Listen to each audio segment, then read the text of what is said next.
കണ്ണൂരിൽ 14-കാരനെ പീഡിപ്പിച്ച കേസിൽ മദ്രസ അധ്യാപകൻ ഡൽഹിയിൽ പിടിയിൽ. മയിൽ സ്വദേശി കുഞ്ഞഹമ്മദാണ് തലശ്ശേരി പോലീസിന്റെ പിടിയിലായത്. അജീഷ് കുമാർ കണ്ണൂർ. അജീഷ്, കേസ് എപ്പോഴായിരുന്നു, എന്തായിരുന്നു പശ്ചാത്തലം? ഇയാൾ ഡൽഹിയിൽ ഒളിവിൽ കഴിയുകയായിരുന്നു അതോ അവിടെ നിന്ന് രക്ഷപ്പെടാൻ ശ്രമമായിരുന്നു?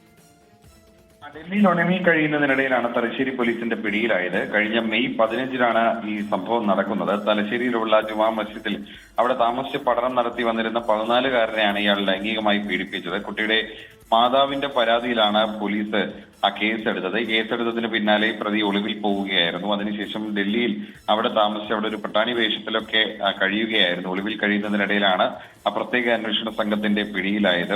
ഈ അന്വേഷണത്തിൽ പ്രതി ആദ്യം മംഗളൂരുവിലേക്കും പിന്നീട് മടിക്കേരിയിലും ഉൾപ്പെടെ വിവിധ സ്ഥലങ്ങളിലായി ഒളിവിൽ കഴിഞ്ഞിരുന്നതായിട്ടും കണ്ടെത്തിയിട്ടുണ്ട്. അതിനുശേഷം ഈ ജൂൺ മാസം അവസാനമാണ് ഡൽഹിയിലേക്ക് ഈ പ്രതി കടന്നത്. ഈ നിസാമുദ്ദീൻ ദർഗയ്ക്ക് സമീപം വേഷം മാറി താമസിച്ചു വരികയായിരുന്നു. അപ്പോഴാണ് ഈ ഡൽഹിയിലെത്തിയ അന്വേഷണ സംഘം അവിടുത്തെ CCTV ദൃശ്യങ്ങളും രഹസ്യ വിവരങ്ങളും അതൊക്കെ ശേഖരിച്ച് നടത്തിയ അന്വേഷണത്തിലാണ് ഈ പ്രതിയെ കണ്ടെത്തിയതും പിടികൂടിയതും.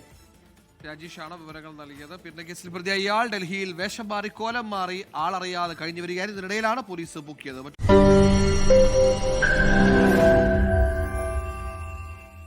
ലോകത്തെവിടെയായാലും ഏത് സമയത്തും 24 വാർത്തകളും ഓഗ്മെന്റഡ് റിയാലിറ്റി പാക്കേജുകളും എക്സ്പ്ലെയിനറുകളും വിശദമായി കാണാൻ ഞങ്ങളുടെ YouTube ചാനൽ നിങ്ങൾക്ക് സബ്സ്ക്രൈബ് ചെയ്യാം.